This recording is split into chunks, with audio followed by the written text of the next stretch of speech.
সম্মানিত প্রধান অতিথি, আন্তর্জাতিক Islamic scholar, writer and researcher, সম্মানিত প্রধান অতিথি ডক্টর মিজানুর রহমান আজহারি। আমরা আরেকবার তাকবীরের মাধ্যমে সম্মানিত প্রধান অতিথিকে সম্মানিত করতে চাই। লিল্লাহে তাকবীর। ধন্যবাদ। সম্মানিত উপস্থিতি, মেডিকেল দাওয়া সোসাইটি একটি স্বপ্নকে লালন করে।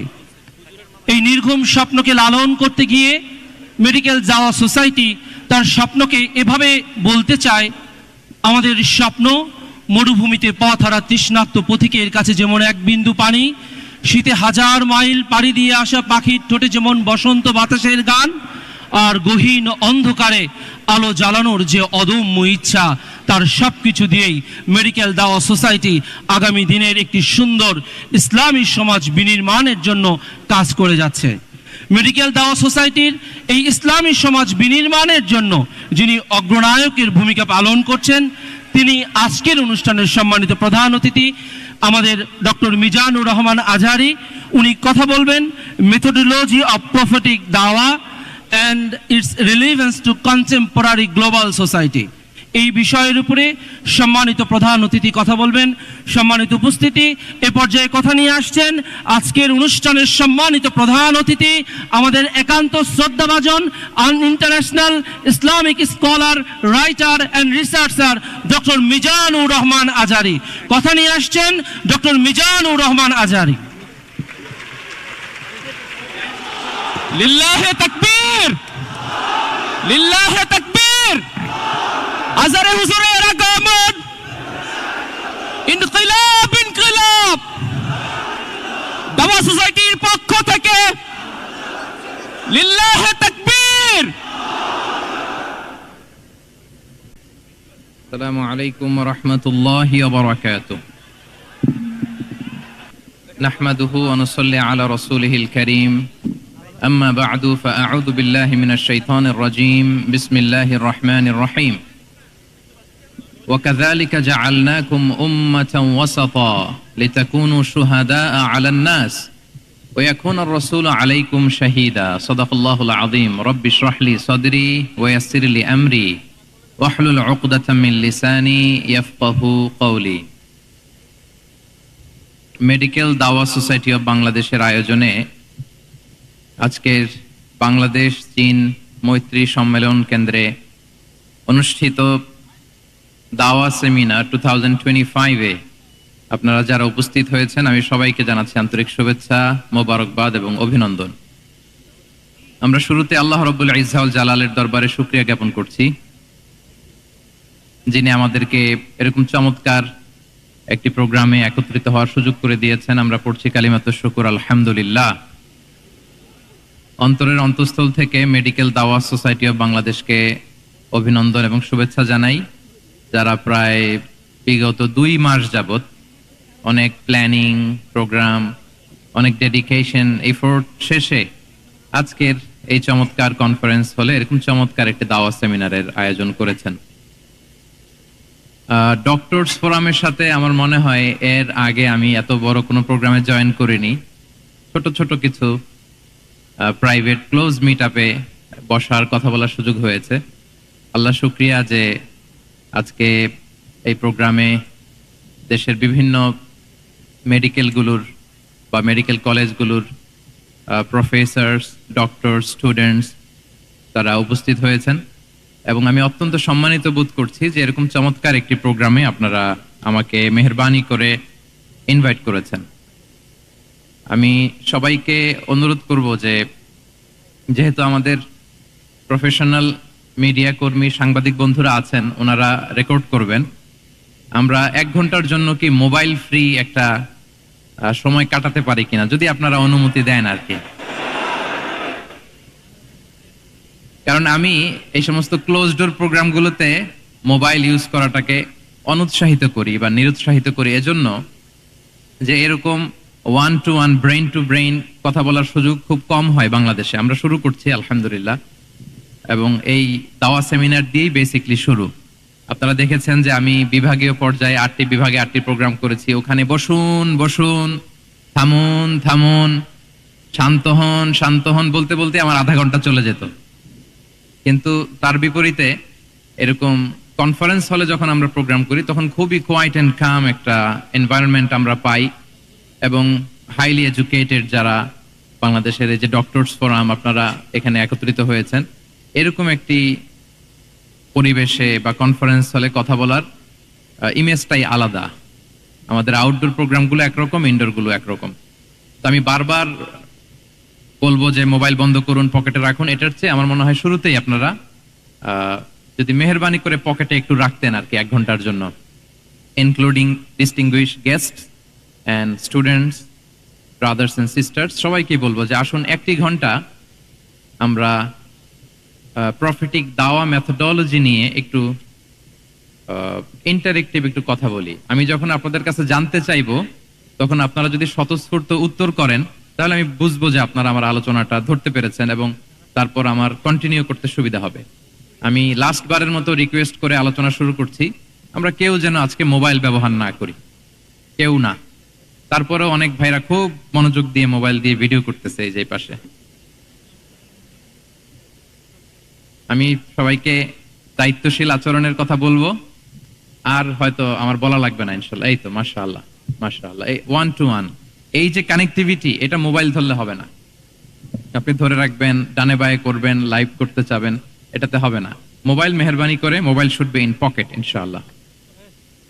সম্মানিত সুধী, আপনারা একটা টপিকের কথা শুনেছেন, এই টপিকটা নিয়ে আমরা কিছু কথা বলবো।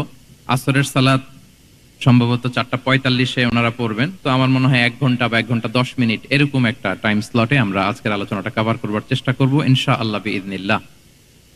আপনারা একটা টপিক শুনেছেন, যে টপিকটা আজকে আমি কভার করব সেটা হচ্ছে মেথোডোলজি অফ প্রফিটিক দাওয়া and its relevance to contemporary global society. রাসূল সাল্লাল্লাহু আলাইহি ওয়াসাল্লাম কিভাবে দাওয়া কার্যক্রম পরিচালনা করতেন, ওনার মেথোডোলজি কেমন ছিল, এবং বর্তমান সময়ের সাথে এর প্রাসঙ্গিকতা কেমন, এই টপিকটা নিয়ে আমি কথা বলবো। তার আগে আমি শুরুতে দাওয়া ইস্যু যখনই আমার সামনে আসে তখন যেই কথাটা আমি বলি বা শেয়ার করি সেটা হচ্ছে মানহাজুল ওয়াসাতিয়্যা, মানে the balanced approach of Islam, ইসলামের যে ভারসাম্যপূর্ণ নেচার, এটা নিয়ে আমি কথা বলি। এবং আমার আলোচনার শুরুতে আমি সূরাতুল বাকারার 143 নম্বর আয়াত তেলাওয়াত করেছি, যেখানে আল্লাহ তাআলা বলছেন ওয়াকাযালিকা জাআলনাকুম উম্মাতান ওয়াসাতা লিতাকুনু শুহাদা আলান নাস, অনুরূপভাবে আমি তোমাদেরকে মধ্যমপন্থী জাতি বানিয়েছি বা মধ্যমপন্থী জাতি হিসেবে আবির্ভূত করেছি। উম্মাতান ওয়াসাতা মানে উম্মাতান আদলান ওয়া খিয়ারা, শ্রেষ্ঠ জাতি, ন্যায়পরায়ণ জাতি, এবং যারা শ্রেষ্ঠ, যারা ন্যায়পরায়ণ, তারাই মূলত মধ্যমপন্থী জাতি। তো আল্লাহ তাআলা আমাদেরকে মধ্যমপন্থী জাতি বলেছেন। এই যে মধ্যম পন্থা আল ওয়াসাতিয়া, এটা ইসলামের অনেকগুলো অনন্য বৈশিষ্ট্যের মধ্যে থেকে একটি বৈশিষ্ট্য। বাট মাঝে মাঝে আমরা এই পন্থাটার কথা ভুলে যাই। ভুলে কি করি, অনেক সময় অনেক প্রান্তিক লেভেল থেকে কাজ করে ফেলি, চিন্তা করে ফেলি, অনেক সময় খুব বাড়াবাড়ি করে ফেলি, অনেক সময় ছাড়াছাড়ি করে ফেলি। বরং আমাদের থাকতে হবে মাঝামাঝি। তাহলে the first and foremost reminder today in this conference hall যে আমরা বাড়াবাড়িও করব না, ছাড়াছাড়িও করব না, আমরা মাঝামাঝি থাকব। কোথায় থাকব? জি, মাঝামাঝি, আল ওয়াসাতিয়্যা, যেটা শ্রেষ্ঠ এবং যেই মেথোডোলজির কথা কোরআন আমাদেরকে জানিয়েছে। আমি যদি এটাকে ইংরেজি করি ওয়াসাতিয়া, তাহলে ইংরেজি দাঁড়াবে এরকম যে the balanced nature of Islam, ইসলামের যেই ভারসাম্যপূর্ণ যে নেচার, এটার নাম হচ্ছে মূলত আল ওয়াসাতিয়া। আপনি যদি খেয়াল করে দেখেন যে কিভাবে আমরা অন্যান্য জাতিগোষ্ঠীর তুলনায় মধ্যমপন্থী জাতি, তাহলে দেখবেন যে আমরা যদি সাইয়েদনা ঈসা আলাইহিস সালামের ব্যাপারে কথা বলি, জেসাস ক্রাইস্টের ব্যাপারে, তাহলে দেখেন ওনার ব্যাপারে ইহুদি নাসারারা কেউ বাড়াবাড়ি করেছে, কেউ ছাড়াছাড়ি করেছে, আমরা একেবারে মিডল ওয়েতে আছি। যেমন ঈসা আলাইহিস সালামের ব্যাপারে খ্রিস্টানরা কি বলে জানেন? তারা বলে ঈসা আলাইহিস সালাম হচ্ছে আল্লাহর সন্তান। নাউযুবিল্লাহি মিন যালিক। Jesus Christ is the son of God, গডের সন্তান। তাহলে দেখেন কতটা বাড়াবাড়ি করলো, ঈসা আলাইহিস সালামকে উঠাতে উঠাতে খোদার আসনে নিয়ে বসালো। বাড়াবাড়ি হয়ে গেল না এটা? আচ্ছা, তাহলে একদল খুব বাড়াবাড়ি করলো। এবার যদি ইহুদিদের কথা চিন্তা করি, ইহুদিরা কি বলে? ইহুদিরা একেবারে উল্টো। তারা বলে ঈসা আলাইহিস সালাম হচ্ছে ইবনু জিনা, মানে জারদ সন্তান। নাউযুবিল্লাহ। দেখেন তাদের প্রত্যেকের আকীদা শোনা মাত্রই আপনাদেরকে বলা লাগতেছে না যে নাউযুবিল্লাহ বলেন, আপনারা স্বতঃস্ফূর্ত ভাবেই বলতেছেন নাউযুবিল্লাহ। তার মানে একদল বাড়াবাড়ি করলো, একদল ছাড়াছাড়ি। একদল বলল তিনি আল্লাহর সন্তান, বলে একেবারে আল্লাহর উপরে উঠাই ফেলছে। আরেক দল নামাতে নামাতে একেবারে পদদলিত করলো, বললো তিনি হচ্ছেন বাস্টার্ড, মানে ইবনু জিনা, জারজ সন্তান, নাউযুবিল্লাহ মিন যালিক।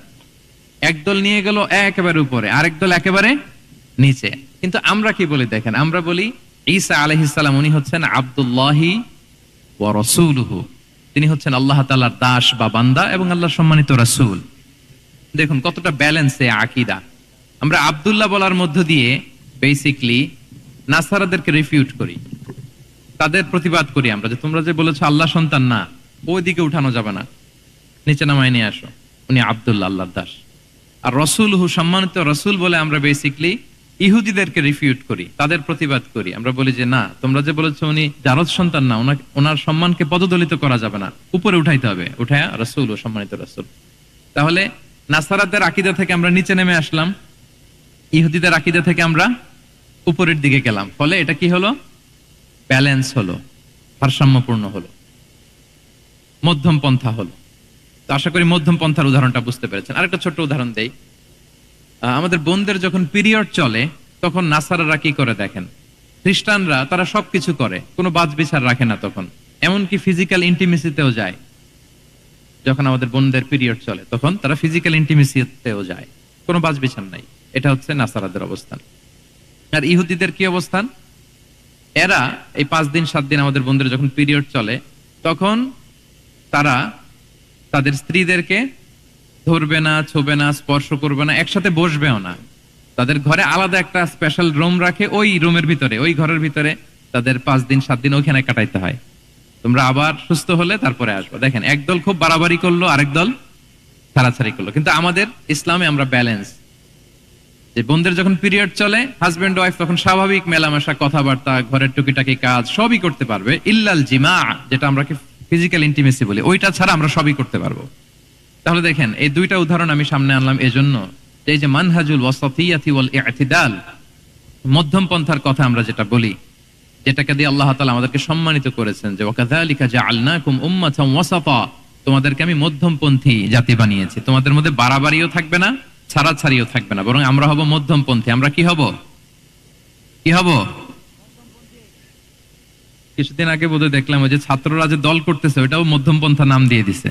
আবার আজকের এই আলোচনা করে কোন বিপদে পড়ি, পরে বলবে যে তো বোধহয় ছাত্রদেরকে সাপোর্ট করতেছে ভেতরে ভেতরে। না, ওই ছাত্রদের মধ্যমপন্থার কথা বলতেছি না, ইসলাম যে মানহাজুল ওয়াসাতিয়ার কথা বলেছে সেটার কথা বললাম। তো প্রিয় ভাইরা, প্রথম কথা হচ্ছে আপনি যখন দাওয়া বলবেন তখন আমাকে মধ্যম পন্থা বলতেই হবে। আমরা যখন ইসলাম শিখবো, শিখাবো, ইসলাম বুঝবো, বুঝাবো, এই সব ক্ষেত্রে আমাদেরকে মধ্যম পন্থা অবলম্বন করতে হবে। আমাদের খেয়াল রাখতে হবে আমরা যেন এক্সট্রিম লাইনে না যাই, আবার খুব এক্সট্রা লিবারেল যেন না হয়ে যায়, আমরা যেন মধ্যমপন্থী একটা অবস্থানে থাকি। এবং দাওয়া দেওয়ার ক্ষেত্রে এটাই বলা হয়েছে, আল্লাহ তাআলা বলছেন উদউ ইলা সাবিলি রাব্বিকা বিল হিকমাতি ওয়াল মাউইদাতিল হাসানাতি ওয়াজাদিলহুম বিল্লাতি হিয়া আহসান। নবী আপনি লোকদেরকে আল্লাহর পথে ডাকুন, বিল হিকমা, প্রজ্ঞার সাথে, সুন্দর সুন্দর উপদেশ সহকারে, এবং কখনো তর্ক বিতর্কে জড়ানো লাগলে সেটা উত্তম ভাবে আপনাকে জড়াতে হবে।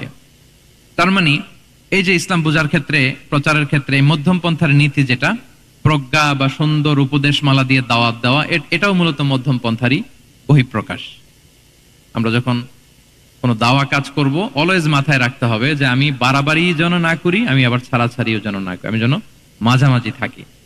তো এই যে দাওয়া আমরা দিচ্ছি, দাওয়াটা কি? বেসিক্যালি এটা হচ্ছে একটা কমিউনিকেশন, রাইট? এই যে আমি কথা বলতেছি, আপনারা শুনতেছেন, ইমাম সাহেব খুতবা দিচ্ছেন, আমরা সেটা শুনি, স্ট্রিট দাওয়া হয়, বিভিন্ন রকম দাওয়া এখন হচ্ছে, এগুলো basically communication. And this communication should be full of wisdom and beautiful advice. এটাই মূলত আল ওয়াসাতিয়া, মানহাজুল ওয়াসাতিয়া, মধ্যম পন্থা। আমি যে বিশ্ববিদ্যালয় থেকে ব্যাচেলর করেছি ওই বিশ্ববিদ্যালয়ের একটা স্লোগান আছে, মানহাজুল ওয়াসাতিয়াতি ওয়াল ইতিদাল। ওনারা মধ্যম পন্থার কথা বলে। তো আমি যেহেতু এই বিশ্ববিদ্যালয় আল আজহারের গ্রাজুয়েট, আমি যেখানেই যাই একটু করে আমি এই আল ওয়াসাতিয়ার কথাটা বলি প্রিয় ভাইরা। তো দাওয়া যেহেতু কমিউনিকেশন, আমরা ওরাল দাওয়া দিয়ে থাকি, কিন্তু বেসিকলি ওরাল দাওয়ার চেয়ে যেটা প্র্যাকটিক্যাল দাওয়া, থিওরিটিক্যাল দাওয়ার চেয়ে প্র্যাকটিক্যাল দাওয়াটা এটা বেশি ইফেক্টিভ, বেশি প্রোডাক্টিভ। আমরা যখন তাফসির মাহফিল করি, আমরা খুতবা দেই, আলোচনা করি, এটা থেকে তো মানুষ শিখে, কিন্তু আমি যদি আমার আচরণ দিয়ে কোনো একটা মেসেজ দিতে পারি, ওইটা মানুষের হৃদয়ে বেশি দাগ কাটে, বেশি মনে থাকে, খুব বেশি মনে থাকবে। এটার সুযোগ আপনাদের বেশি। যেমন আমি যদি একটা কোরআনের আয়াতের কথা বলি, এটার খুব একটা মূল্যায়ন নাই, কারণ উনি হুজুর মানুষ, উনি তো কোরআনই বলবে। কিন্তু একজন ডক্টর যখন কোরআনের আয়াত বলে, তখন বলে দেখছো মাশাআল্লাহ, একজন ডক্টর, সে চিকিৎসা বিজ্ঞানে এত বড় এক্সপার্টিজের পর আবার কোরআনও জানে। ওই কথা কিন্তু আমিও বলছি, আমার দাম নাই। কিন্তু আপনাদেরকে কত সম্মানের চোখে দেখা হচ্ছে। আবার দেখেন, 5 ওয়াক্ত সালাত আদায় করা জামাতের সাথে, ফরজ সালাত গুলো, এটা তো মানে করতেই হবে, কম্পালসারি। এটা করে তো খুব বেশি ক্রেডিট নেওয়ার কিছু নাই, তো আমরা সবাই পড়ি। কিন্তু একজন ডাক্তার যখন নামাজ পড়ে, খেয়াল করে দেখবেন, একজন ডক্টর যখন চেম্বারে রুগীদেরকে রেখে বলে যে, ওখানে যদি লেখা থাকে যে সালাতের সময় বিরতি থাকবে, বা বলা হয় যে এই ডাক্তার কিন্তু রুগী বসিয়ে রেখে নামাজটা পড়ে এসে আবার রুগী দেখা শুরু করে, এটা সবাই খুব পজিটিভলি নেয় যে দেখো এত ব্যস্ততার পরেও চাইলে এই সময় রুগী দেখতে পারতো, কিন্তু উনি নামাজ পড়ে। দেখেন, একই কোরআনের কথা আমিও বললাম, আপনিও বললেন, আপনার মর্যাদা কত বেশি। আমিও জামাতে নামাজ পড়ি, ইমামতি করাই, আর আপনি যে একটু তাড়াতাড়ি করে নামাজটা পড়ে চলে আসেন, এটাতে আপনার এপ্রিসিয়েশন কত বেশি। তো এইভাবে আপনাদের কিন্তু দাওয়া কাজ করার সুযোগ অনেক বেশি, কারণ এটা অনেক মানে নোবেল একটা প্রফেশন, মহৎ পেশা। আপনারা জনগণকে সরাসরি সেবা দেওয়ার যে ব্যাপারটা, এটার সুযোগ আছে। যুদ্ধ বিধ্বস্ত আপনি আহতদেরকে সেবা দিতে পারেন, আগুনে পোড়া রোগীদেরকে সেবা দিতে পারেন, দুরারোগ্য ব্যাধি, তার আর যাওয়ার জায়গা নেই, আপনি সেবা দিতে পারতেছেন। যে কোনো রোগ বালাই, যে কোনো পরিস্থিতিতে যখন একজন মানুষ অসুস্থ হয়, তখন আপনি সেবা দিচ্ছেন, তখন তার মনটা কিন্তু খুব নরম থাকে, তার মধ্যে একটা অসহায়ত্ব কাজ করে। ওই একটা অসহায় মানুষ, তার মনটা খুব নরম, ওই রকম একটা সিচুয়েশনে তারা আপনাদের দ্বারস্থ হয়। ফলে আপনাদের কিন্তু দাওয়া কাজ করার সুযোগ অনেক বেশি, এবং সেক্ষেত্রে ওরাল দাওয়ার চেয়ে আপনার যে প্র্যাকটিক্যাল দাওয়া, এটার ইফেক্ট অনেক বেশি। মানে আপনার চলনে বলনে, আপনার কথনে কথায়, আপনার ব্যক্তিত্বে, পার্সোনালিটিতে, এটার মাধ্যমে যে দাওয়া ফুটে ওঠে, ওইটা বেশি ইফেক্টিভ। নিজের আচরণ দিয়ে যে মেসেজটা দেওয়া যায়, এটা সবচেয়ে ইফেক্টিভ। আপনার লেনদেন, আপনার ডিলিংস কেমন, আপনি মানুষ হিসেবে কেমন, এটা সবচেয়ে পাওয়ারফুল দাওয়া। উমরে ফারুক রাদিয়াল্লাহু তাআলা আনহু, উনি ওনার ছাত্রদেরকে প্রায় বলতেন, উমরে ফারুক রাদিয়াল্লাহু তাআলা, উনি বলতেন যে কুনু দুআতান ইলাল্লাহি ওয়া আনতুম সামিতুন, যে তোমরা আল্লাহর রাস্তায় দাওয়াতি কাজে বের হয়ে যাও এমন অবস্থায় যে তোমরা চুপচাপ। তো ছাত্ররা বলতো, দাওয়াতি কাজও করতে বলতেছেন, আবার চুপচাপও থাকতে বলতেছেন, এটা আবার কিভাবে দাওয়াত দিব? তো উমর ফারুক রাদিয়াল্লাহু তাআলা আনহু বলতেন, বি আখলাকিকুম, তোমাদের আখলাক দিয়ে দাওয়াত দাও। আখলাক দিয়ে দাওয়াত দেওয়া যায় না? বলেন তো, আখলাক দিয়ে দাওয়াত দেওয়া যায় কি যায় না? যায়। এই আখলাক দিয়ে যে দাওয়াত, এটা অনেক পাওয়ারফুল। 10টা তাফসীর মাহফিল করে আমি এটা করতে পারবো না। আপনি আপনার আখলাক দিয়ে, আপনার ব্যক্তিত্ব দিয়ে, আপনার লেনদেন, হ্যাঁ, এগুলো দিয়ে আপনি যে দাওয়াটা দিতে পারবেন, অন্য অনেক কিছু দিয়ে সেটা হবে না। এজন্য ওমর ফারুক বলতেন, কুনু দুআতান ইলাল্লাহি ওয়া আনতুম সামিতুন, আল্লাহর রাস্তায় দায়ী হয়ে বের হও, কিন্তু চুপচাপ। কিভাবে? বলে বি আখলাকিকুম, তোমাদের আখলাক দিয়ে। এটা বেশি পাওয়ারফুল। এবং রাসূল সাল্লাল্লাহু আলাইহি ওয়াসাল্লামের ব্যাপারে যখন জিজ্ঞেস করা হতো আম্মাজান আয়েশা রাদিয়াল্লাহু তাআলা আনহাকে যে রাসূল সাল্লাল্লাহু আলাইহি ওয়াসাল্লামের আচরণ কেমন ছিল, তখন আম্মাজান আয়েশা বলতেন যে কানা খুলুকুহু আল কোরআন, কোরআনই ছিল রাসূল সাল্লাল্লাহু আলাইহি ওয়াসাল্লামের চরিত্র। পুরো কোরআনে 30 পারায় থিওরিটিক্যালি যা বলা আছে রাসূল সাল্লাল্লাহু আলাইহি ওয়াসাল্লামের জীবনীতে, প্র্যাকটিক্যালি সেটা দেখানো আছে। Mobile should be in pocket. ভাইজান খুব দায়িত্বশীলতার সাথে একেবারে সামনে থেকে রেকর্ডিং করতেছেন, মাশাআল্লাহ। ওই যে শুরুতে বলছি যে সবাইকে দায়িত্বশীল হইতে হবে। আম্মাজান আয়েশা বলতেন, কানা খুলুকুহু আল কোরআন, রাসূল সাল্লাল্লাহু আলাইহি ওয়াসাল্লামের চরিত্র ছিল কোরআন। ইনদামা রাসূলুল্লাহ সাল্লাল্লাহু আলাইহি ওয়াসাল্লাম ইয়ামশি আলাল আরদ কাআন্নাল কোরআনা ইয়ামশি আলাই, রাসূল সাল্লাল্লাহু আলাইহি ওয়াসাল্লাম যখন মদিনার রাস্তা দিয়ে হেঁটে যেতেন, as if a living Quran is walking on the street, মনে হতো একটা জীবন্ত কোরআন রাস্তা দিয়ে হেঁটে হেঁটে যাচ্ছে। তো তাহলে we should try to be a living দাঈ, জীবন্ত দাঈ, প্র্যাকটিক্যাল দাঈ। এটা যদি আমরা হইতে পারি, তাহলে অনেক বেশি ইম্প্যাক্ট করা যাবে সোসাইটিতে, অনেক ইনফ্লুয়েন্স করা যাবে। যেটা বললাম যে আমাদের সততা, আচরণ, ব্যক্তিত্ব, পার্সোনালিটি, এগুলো দিয়ে আমরা যে দাওয়াটা দিতে পারি, ওরাল দাওয়া, বক্তব্য দিয়ে, এটা অনেক সময় সম্ভব হয় না। এবং ডাক্তারদের জন্য এটা অনেক বড় একটা সুযোগ। তাহলে ইন্ট্রোডাক্টরি ডিসকাশনে আমি 2টা বিষয়ে কথা বললাম। এক হচ্ছে আমাদেরকে মধ্যমপন্থী হইতে হবে, মানহাজুল ওয়াসাতিয়া ওয়াল ই'তিদাল, 1 নাম্বার। 2 নাম্বার হচ্ছে লিভিং দাঈ হওয়ার চেষ্টা করতে হবে, এটা বেশি প্রোডাক্টিভ এন্ড ইফেক্টিভ। এই 2টা পয়েন্ট আমরা বুঝতে পেরেছি তো না? বুঝতে পেরেছেন সবাই? মাশাআল্লাহ। এবার চলুন যে রাসূল সাল্লাল্লাহু আলাইহি ওয়াসাল্লামের যে প্রফেটিক দাওয়া মেথোডোলজি, কিভাবে উনি দাওয়া কাজের আঞ্জাম দিতেন, সেখান থেকে আমাদের নেয়ার আধুনিক সময়ের এর প্রাসঙ্গিকতা কি আছে। আমি 10টা পয়েন্টে আজকের এই সেমিনারে কিছু কথা উপস্থাপনের চেষ্টা করব। ওমা তাওফীক ইল্লা বিল্লাহ। 1 নাম্বার কথা হচ্ছে, আমরা যে দাওয়া দিব, এই দাওয়া language should be very soft and mild and very touchy. দাওয়া ল্যাঙ্গুয়েজ হইতে হবে ভেরি সফট, অলওয়েজ সফট, সব সময়। ইফ ইউ টক অ্যাবাউট দাওয়া, this language should be very soft and mild and touchy. দাওয়ার কথা বললে হয়তো আপনি পলিটিক্স করেন, ওইটা আলাদা কথা। আপনি জেহাদের ময়দানে, ওইটা আলাদা কথা। আমি জেহাদ পলিটিক্স নিয়ে কথা বলতেছি না। আই এম টকিং অ্যাবাউট দাওয়া। যদি আপনি দাওয়া সেমিনারের কথা বলেন, যদি মেডিকেল দাওয়া সোসাইটি নাম দেন, দাওয়া বললে আমাকে বলতে হবে দাওয়ার language should be very soft and mild. আমরা এটা অনেক সময় ভুল করে ফেলি, এটা করা যাবে না।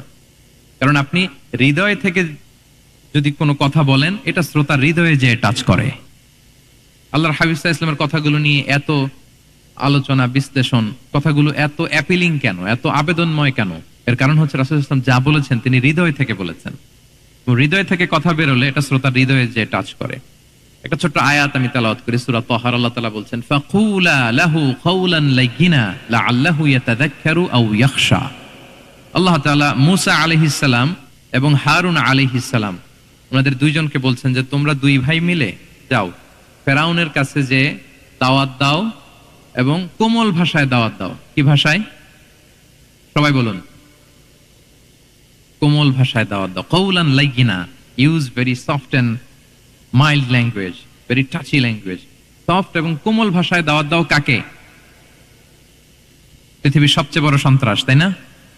হ্যাঁ, দুর্ধর্ষ সন্ত্রাস, খোদাদ্রোহী, তারপর সীমালঙ্ঘনকারী। আপনি যত নেগেটিভ যা বলবেন সব যাবে ওর সাথে।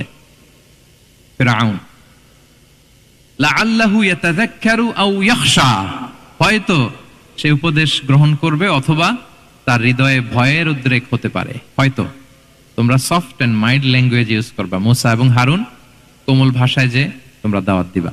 আচ্ছা, কার ব্যাপারে আল্লাহ বললেন, কাকে দাওয়াত দিতে বললেন? সবাই বলেন তো নামটা। ফেরাউন। আচ্ছা, ফেরাউনের ক্ষেত্রে আল্লাহ তাআলা বললেন যে soft and mild language use করো, নরম ভাষা। আমাকে উত্তর দেন, আমাদের কারেন্ট সময় আমরা যাদেরকে জালিম বলি, যাদেরকে খারাপ বলি, ফাসিক বলি, পাপাচারী, ধরেন যে আমার মতে বা আপনাদের মতে যে সবচেয়ে খারাপ, পাপাচারী, জালিম, ওই জালিমটা কি ফেরাউনের চেয়ে বড় জালিম?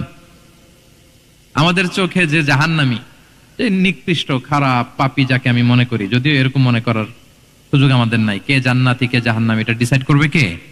আল্লাহ তাআলা। কিন্তু আমাদের চোখে যে পাপী, যে ভুল করেছে, যে জালিম, ওই জালিমগুলো, খারাপ লোকগুলো কি ফেরাউনের চেয়ে বেশি খারাপ ছিল? ছিল?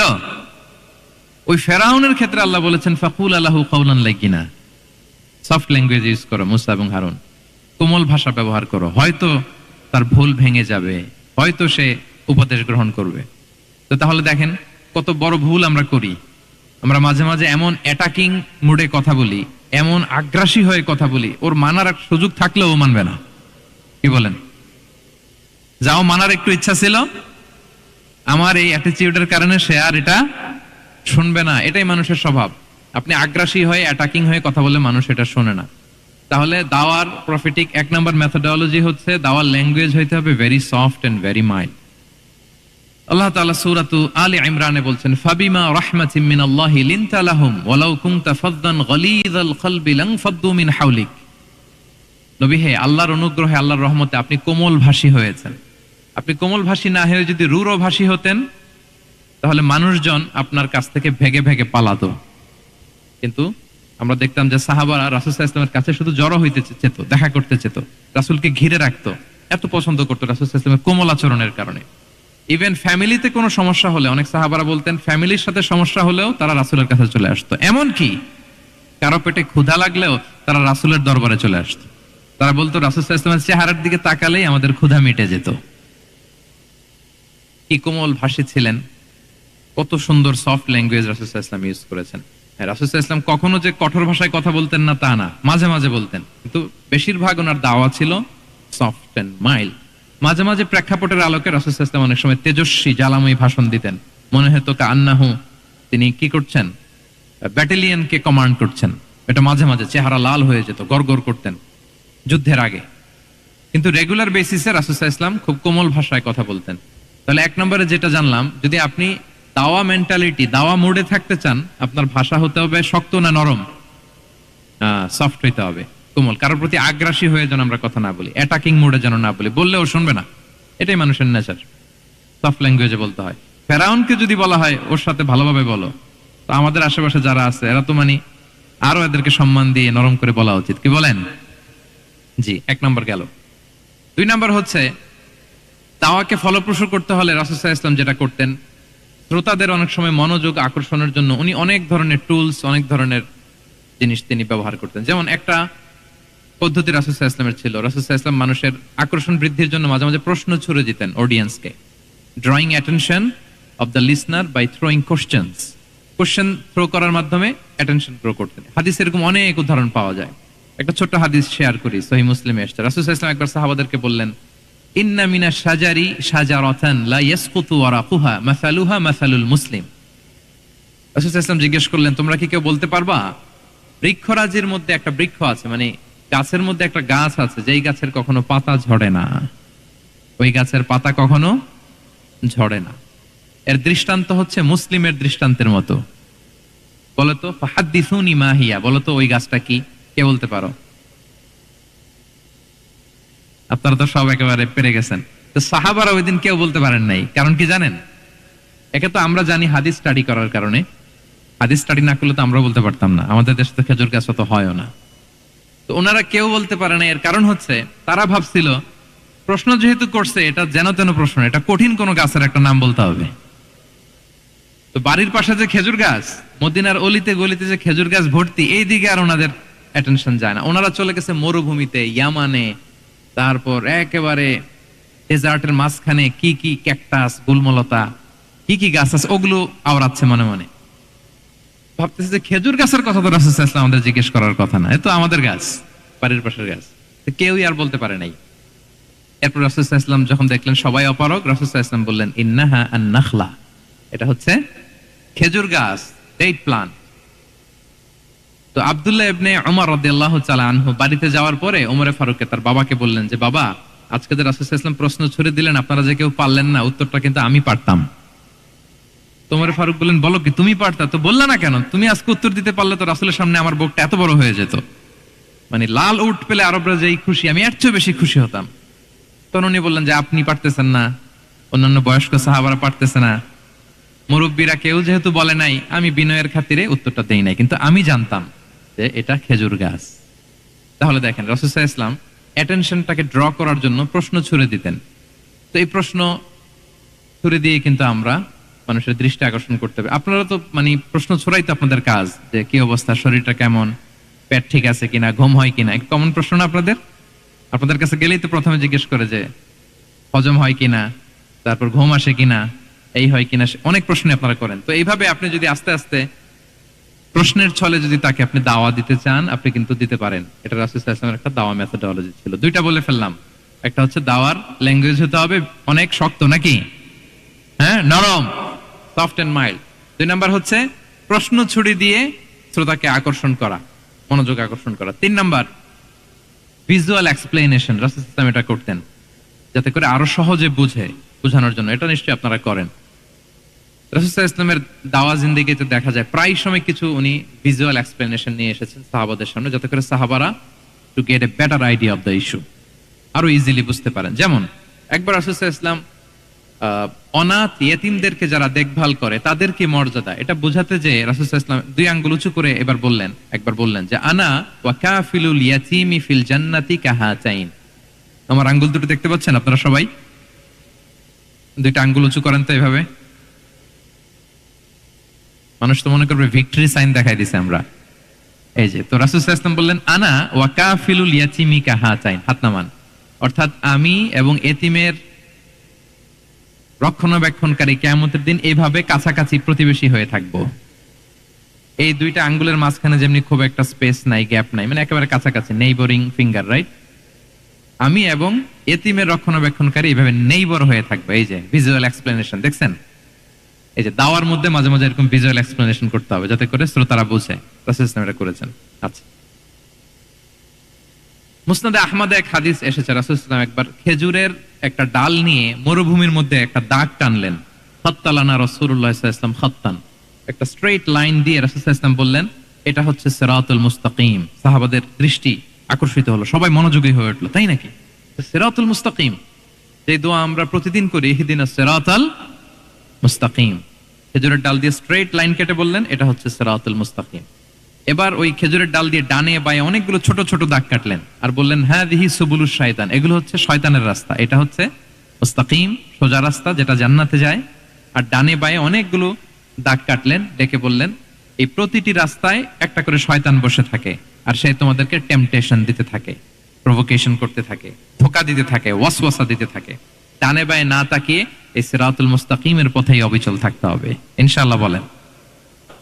তাহলে দেখেন, মরুভূমির মাঝখানে, তখন তো আর ওই যে এলইডি প্রজেক্টর থাকলে হয়তো রাসূল সাল্লাল্লাহু আলাইহি ওয়াসাল্লাম ওইটাই ব্যবহার করতেন, আমরা এটা এখন করতে পারি বোঝানোর জন্য। রাসূল সাল্লাল্লাহু আলাইহি ওয়াসাল্লাম খেজুরের ডাল দিয়ে মরুভূমির মধ্যে দাগ কেটে সাহাবীদেরকে এই ভিজুয়াল এক্সপ্লেনেশন দিলেন, এবং সাহাবারা খুব সহজে বুঝতে পারলেন যে কোনটা সিরাতুল মুস্তাকিম, কোনটা সিরাতুশ শাইতান। এইভাবে রাসূল সাল্লাল্লাহু আলাইহি ওয়াসাল্লাম ভিজুয়াল এক্সপ্লেনেশন ইউজ করতেন।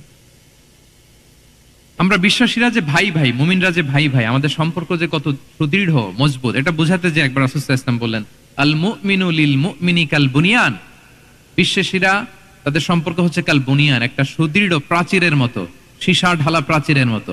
ইয়াশুদ্দু বা'দুহু বা'দা, যেটার এক পাশ আরেক পাশকে মজবুত করে, strengthening one part the others, এক পার্ট আরেক পার্টকে মজবুত করে। যেমন এই বিল্ডিং, এদিকে ভেঙে ফেললে এটা নড়বড়ে হয়ে যাবে। তিনি বুঝালেন যে সুদৃঢ় প্রাচীরের মতো হচ্ছে বিশ্বাসীদের সম্পর্ক। এটা বলে ওয়াশাব্বাকা বাইনা আসাবিহি, মানে ডান হাতের আঙ্গুলগুলো বা হাতের ভেতরে ভেবে ঢুকিয়ে দিলেন, বললেন যে এরকম মজবুত। সুবহানাল্লাহ। এই যে এই হাতের আঙ্গুলগুলো এই হাতে ঢুকিয়ে এরকম চাপ দিলে খুব শক্ত হয় না, মজবুত হয় না? রাসূল সাল্লাল্লাহু আলাইহি ওয়াসাল্লাম বললেন আমাদের বন্ধন হচ্ছে এরকম সুদৃঢ় মজবুত, সুদৃঢ় সীসা ঢালা প্রাচীরের মতো। আল্লাহু আকবার। তাহলে এই যে ভিজুয়াল এক্সপ্লেনেশন, রাসূল সাল্লাল্লাহু আলাইহি ওয়াসাল্লাম বোঝানোর জন্য এই যে এরকম দাগ কাটা, কখনো এইভাবে, হাদিসে এরকম অনেক পাওয়া যায়। আমি অল্প কয়েকটা, সময়ের টাইম কনস্ট্রেন্টের কারণে অল্প কয়েকটা নিয়ে আসলাম। তাহলে এটা রাসূল সাল্লাল্লাহু আলাইহি ওয়াসাল্লামের একটা দাওয়া মেথোডোলজি ছিল, বোঝানোর জন্য কত ইজিয়েস্ট ওয়েতে তিনি অডিয়েন্সের কাছে পৌঁছাতে পারেন, তিনি প্রয়োজনে ভিজুয়াল এক্সপ্লেনেশনের সহায়তা নিতেন। কয়টা গেল মেথোডোলজি? 3টা। আচ্ছা, 4 নাম্বার হচ্ছে গ্রাজুয়ালিটি, ধীরে ধীরে ধাপে ধাপে দাওয়া পরিচালনা করা, দাওয়া কাজ করা। এটাতে অনেক সময় আমরা ভুল করে ফেলি। আমরা অনেক সময় একটু রাশিং মেন্টালিটিতে থাকি, তাড়াহুড়ো। একজন ভাই নতুন দিনে ফিরছে, আগে হয়তো সংশয়বাদী ছিল, নাস্তিক ছিল, প্র্যাকটিস করতো না, এখন সে প্র্যাকটিসের ইচ্ছা করছে। এই সুযোগ পেয়ে আমি তারে বলা শুরু করলাম, নামাজ পড়তে হবে, রোজা রাখতে হবে, যাকাত দিতে হবে, তোমার ওয়াইফরে পর্দা করাইতে হবে, হালাল হারাম ও কয়েক সারছে, আমার সম্ভব না।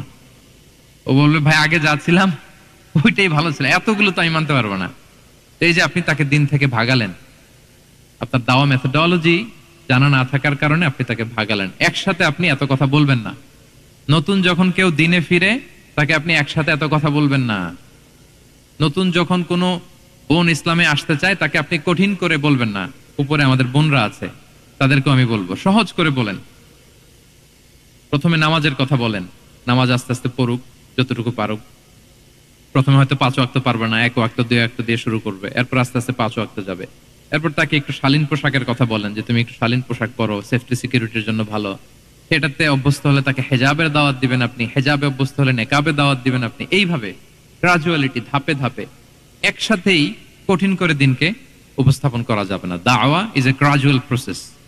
হ্যাঁ, গ্রাজুয়ালি যাইতে হবে। Beginning with the most important issue first, তারপর যেটা ইম্পর্টেন্ট, তারপর যেটা ইম্পর্টেন্ট, ধাপে ধাপে আপনি তাকে বলবেন। আপনারা নিশ্চয়ই সবাই মদ হারাম হওয়ার যে স্টেপ গুলো আছে জানেন না? কয়বারে হারাম হয়েছে? 3 বারে। ওয়াসআলুনাকা আনিল খামরি ওয়াল মাইসির কুল ফীহিমা ইসমুন কাবীরু ওয়া মানাফিউ লিন-নাস ওয়া ইসমুহুমা আকবারু মিন নাফিহিমা। প্রথমে বললেন মদে কিছু উপকার আছে, কিন্তু এটার গুনাহ বেশি, ক্ষতি বেশি, কিন্তু সামান্য উপকার আছে। তো মানুষ সচেতন হয়ে গেল যে না, এটা কিন্তু গুনাহ আছে, ক্ষতি আছে, সাবধান হইতে হবে। মদ খাওয়া কমায় দিল। আচ্ছা, এরপর বলা হলো ওয়ালা তাকরাবুস সালাতা ওয়া আনতুম সুকারা, মাতাল হয়ে মদ খাওয়া অবস্থায় নামাজে যেও না। কারণ কোন এক সাহাবী নামাজে এমন ভাবে তেলাওয়াত করলেন, অর্থ চেঞ্জ হয়ে গেল। ফলে দিনে 5 বার মদ খাওয়া যাবে না। এই আয়াত দিয়ে তো তাই বোঝা যায়, তাই না? 5 বার, 5 বারের জন্য যখন সাবধান হয়ে গেল, আরো তারা অভ্যস্ত হয়ে গেল। এরপরে নাজিল হলো ইন্নামাল খামরু ওয়াল মাইসিরু ওয়াল আনসাবু ওয়াল আজলামু রিজসুম মিন আমালিশ শাইতানি ফাজতানিবু। মদ, জুয়া, ভাগ্যলিপি এগুলো শয়তানের কাজ, এগুলো থেকে বেঁচে থাকো। তাহলে আপনি যদি দাওয়ার কথা বলেন আমাকে, দাওয়া should be full of love. কারণ ভালোবাসা দিয়ে যা জয় করা যায়, কঠোরতা দিয়ে সেটা পারা যায় না। কয়টা গেল? 6টা। আর রইল কয়টা? 4টা। আগ্রহ আছে তো না শোনার? আচ্ছা, 7 নাম্বার হচ্ছে, 7 নাম্বার, রাসূল সাল্লাল্লাহু আলাইহি ওয়াসাল্লাম যদি কাউকে কারেকশন করতে চাইতেন, কখনো তাকে অপমান করতেন না, অন্যের সামনে তার নাম নিতেন না, নাম না নিয়ে তাকে শুধরে দিতেন। এটা দাওয়ার আরেকটা মেথডোলজি। কেউ কোনো ভুল কাজ করলে তার নাম ধরে অন্যের সামনে লজ্জিত করতেন না। আমরা কিন্তু অনেক সময় করে ফেলি, করি না? অন্যের সামনে মানুষকে কারেক্ট করি, এটা ঠিক না। The way he use to correct others, আপনি যদি সিরাতের দিকে তাকান, সুবহানাল্লাহ, কিভাবে উনি অন্যকে কারেকশন দিতেন, নাম উল্লেখ করতেন না। আমরা এটা অনেক ভুল করি। আমি এজন্য খুব দুঃখিত এবং লজ্জিত। আমাদের দাওয়া অঙ্গনে আপনি ইউটিউব খুললে দেখবেন যে অনেক দায়ীরা, এক দায়ী আরেক দায়ীকে তুচ্ছ-তাচ্ছিল্য করছে, তার নাম নিয়ে তাকে ছোট করা, তাকে খারিজ করা, তাকে নাকচ করা, সে জাহান্নামী, সে কাফের, সব ইসলামের ঠিকাদারি উনি একা নিজে নিয়ে বসে আছে, আর বাকি যা আছে সব খারিজ। এইটা রাসূল সাল্লাল্লাহু আলাইহি ওয়াসাল্লামের দাওয়ার সাথে যায় না। বরং কেউ যদি কোনো ভুল কিছু বলে, ভুল করে, আপনি যদি মনে করেন যে না তার এটা ভুল, আমারটা সঠিক, তো আপনার নিয়ম হচ্ছে আপনি সঠিকটা প্রচার করা। তাহলে কেউ যদি ভুল করে থাকে তারও টনক নড়বে, বাকিরাও সঠিকটা জেনে যাবে। এটা হচ্ছে রাসূল সাল্লাল্লাহু আলাইহি ওয়াসাল্লামের দাওয়া মেথডোলজি। তিনি কখনো কারো নাম ধরে অন্যের সামনে, মানুষের সামনে তাকে লজ্জা দিতেন না, তাকে কারেক্ট করতে যেতেন না। এটা ছিল রাসূল সাল্লাল্লাহু আলাইহি ওয়াসাল্লামের বৈশিষ্ট্য। আসুন আমরা সিরাত থেকে দেখি, হাদিস থেকে দেখি। আল্লাহর হাবিব সাল্লাল্লাহু আলাইহি ওয়াসাল্লাম উনি রাতে দিনে কি কি আমল করতেন, গোপন আমল, এগুলো জানার জন্য 3 জন সাহাবী রাসূল সাল্লাল্লাহু আলাইহি ওয়াসাল্লামের স্ত্রীদের কাছে গেলেন। যে জিজ্ঞেস করলেন যে আপনারা আমাদেরকে বলুন যে রাসূল সাল্লাল্লাহু আলাইহি ওয়াসাল্লাম রাতে কি আমল করে, দুপুরে কি আমল করে, বিকেলে কি আমল করে। তো আমাদের আম্মা জানেরা, রাসূল সাল্লাল্লাহু আলাইহি ওয়াসাল্লামের প্রিয়তমা স্ত্রীরা বললেন যে উনি রাতে এরকম তাহাজ্জুদ, দুপুরবেলা এরকম তেলাওয়াত, এই সময় নফল নামাজ, এই সময় এটা এটা এটা করে। আল্লাহর হাবিব সাল্লাল্লাহু আলাইহি ওয়াসাল্লামের পুরো আমলের ফিরিস্তি যখন শোনানো হলো, কাআন্নাহুম তাকাল্লুহা, তাদের কাছে এটা কম মনে হলো পরিমাণে, তারা ভাবছিল হয়তো আরো বেশি করে। তখন তাদের একজন বলল, আরে আইনা নাহনু মিন রাসূলিল্লাহ, কই রাসূল সাল্লাল্লাহু আলাইহি ওয়াসাল্লাম, কই আমরা। রাসূল সাল্লাল্লাহু আলাইহি ওয়াসাল্লামের ব্যাপারে আল্লাহ বলেছেন, কদ গুফিরা লাহু মা তাকাদ্দামা মিন যামবিহি ওয়া মা তাআখার, রাসূল সাল্লাল্লাহু আলাইহি ওয়াসাল্লামের আগের পরের সব গুনাহ মাফ। আদতে তো ওনার কোনো গুনাহই নাই, তারপরও একটা স্পেশাল স্ট্যাটাস হচ্ছে আপনার আগের পরের সব গুনাহ মাফ। তো তারা বলল, যেই মহান ব্যক্তির, যেই নবীর আগের পরের সব গুনাহ মাফ বলে ঘোষণা দেওয়া হয়েছে, তার সাথে তো আমাদের তুলনা করলে হবে না, আমাদের তো বেশি আমল করতে হবে। রাসূল সাল্লাল্লাহু আলাইহি ওয়াসাল্লাম হয়তো এই জন্য এই স্ট্যান্ডার্ড মেইনটেইন করেন না, এরকম করলে তো আমরা মাফ পাবো না আল্লাহর কাছে। ভালো চিন্তা থেকেই তারা ভাবছেন যে না, আমাদের আমল আসলে কম হয়ে যাচ্ছে, বাড়াইতে হবে। রাসূল সাল্লাল্লাহু আলাইহি ওয়াসাল্লামের কথা ভিন্ন, আমাদের বাড়াইতে হবে। তো কি করতে হবে? একজন বলল, আজকে থেকে আমি সারা রাত নফল নামাজ পড়বো, সারা রাত ঘুমাবো না। আর নিয়ত করে ফেলছে, আমি সারা রাত নফল নামাজ, এশার পর থেকে যে নফল শুরু হবে ফজর পর্যন্ত, ঘুমটম নাই। আচ্ছা, গেল। আরেকজন বলল, আমি সারা বছর রোজা রাখবো, কালকে থেকে যে রোজা ধরবো আর ভাঙবো না, সারা বছর। আরেকজন বলল, আমার কয়েকজন স্ত্রী আছে, আমি আর স্ত্রীদের কাছে যাব না, আমি এখন থেকে সন্ন্যাসী, বৈরাগী জীবন যাপন করব, আমি আর কোনো নারীর কাছে যাচ্ছি না। তো এই ঘোষণা যখন তারা দিয়ে ফেলছে, এটা রাসূল সাল্লাল্লাহু আলাইহি ওয়াসাল্লামের কান পর্যন্ত যেয়ে পৌঁছালো। আল্লাহর হাবিব সাল্লাল্লাহু আলাইহি ওয়াসাল্লাম এটা শুনে ফেললেন। শুনে রাসূল সাল্লাল্লাহু আলাইহি ওয়াসাল্লাম এটা অপছন্দ করলেন, কারণ এটা তো রাইট ট্র্যাক না, ওনারা ভুল করতেছে। তো একটা ভরা মজলিসে রাসূল সাল্লাল্লাহু আলাইহি ওয়াসাল্লাম বললেন, আনতুমুল্লাযীনা কুলতুম কাযা ওয়া কাযা, শুনলাম তোমাদের মধ্যে কে কে নাকি এমন এমন বলছো। সুবহানাল্লাহ। তিনি বলতে পারেন, এই আব্দুল্লাহ দাঁড়াও, এই আব্দুর রহমান স্ট্যান্ড আপ, এই দাঁড়াও, তুমি নাকি এটা বলছো, তুমি এটা বললে তো ওনারা লজ্জা পেতেন না? সবার সামনে লজ্জা পেতেন। উনি এটা না করে কাজ হাসিল হয়ে যাচ্ছে, বললেন আনতুমুল্লাযীনা কুলতুম কাযা ওয়া কাযা। অনেক বর্ণনা এরকম পাওয়া যায়, মা বালু আকওয়ামিন ইয়াফআলুনা কাযা ওয়া কাযা, মা বালু আকওয়ামিন ইয়াকুলুনা কাযা ওয়া কাযা। তাদের কি হলো, তারা এমন এমন বলে, তাদের হলোটা কি, তারা এমন এমন বলে। এইভাবে তিনি শুধরে দিতেন। তো বললেন, তোমাদের মধ্যে কেউ কেউ নাকি এটা বলে, এটা বলে। ওই 3 জনের তো টনক নড়ে গেছে, আর বাকিরা শুনতেছে। তখন রাসূল সাল্লাল্লাহু আলাইহি ওয়াসাল্লাম বললেন, না, এটা ঠিক নয়। আমি তোমাদের মধ্যে থেকে সবচেয়ে বেশি মুত্তাকি, সবচেয়ে বেশি বুজুর্গ। ওয়াল্লাহি ইন্নী লা আখশাকুম লিল্লাহি ওয়া আতকাকুম লাহু, আমি তোমাদের মধ্যে থেকে আল্লাহকে সবচেয়ে বেশি ভয় পাই। বলেন তো রাসূল সাল্লাল্লাহু আলাইহি ইসলামের চেয়ে বেশি আল্লাহকে ভয় পাওয়া কারো পক্ষে সম্ভব? আল্লাহর হাবিব সাল্লাল্লাহু আলাইহি সাল্লামের চেয়ে বেশি মুত্তাকি হওয়া কারো পক্ষে সম্ভব? আমার নবীর চাইতে শ্রেষ্ঠ হওয়া সম্ভব? তার যে স্ট্যান্ডার্ড ইবাদতের এটারে ছাড়ায় যাওয়া সম্ভব? সম্ভব না। তারপরে আবার শেষ রাতে তাহাজ্জুদও পড়ি, ঘুম, সোম বৃহস্পতিতে রোজা রাখি, সপ্তাহের বাকি দিন। আবার আমার অনেক 9 জন স্ত্রী তো এট এ টাইমে ছিল, আমি স্ত্রীদের সাথে মেলামেশাও করি। তো আমি এগুলো সব ঠিক রেখে আল্লাহর সবচেয়ে প্রিয় মুত্তাকি হইতে সমস্যা হইল না। তোমাদের এত সমস্যা কোথায়? তোমাদের সমস্যা কোথায়? আমার চেয়ে শ্রেষ্ঠ যদি কেউ কিছু করতে চাও এটা হবে না, আমি হচ্ছি স্ট্যান্ডার্ড। সুবহানাল্লাহ। দেখেন এইভাবে যখন বললেন, ঠিক করে দিলেন যে তোমরা কে কে জানি এরকম নিয়ত করছো, এটা ভুল করেছো, বরং শুদ্ধ হবে এটা। ওই 3 জনের টনক নড়ে গেছে, তারা শুধরে নিয়েছেন, আর বাকিরা সঠিক মেসেজটা, সঠিক নির্দেশনাটা জেনে গেল। তাহলে ওনাদেরকে কারেকশন করা হয়ে গেছে না অলরেডি? বলেন তো, ওনারা যে ভুল করছে কারেকশন হয়েছে কিনা? কিন্তু তাদেরকে অপমান করা হয়েছে। এই ভুলটা আমরা অনেক সময় করি। অন্যের সামনে কখনো নিজের ছেলেকে, নিজের স্ত্রীকে, বন্ধুকে বা যাকে, হঠাৎ হাসির রোল পড়লো কেন এখানে?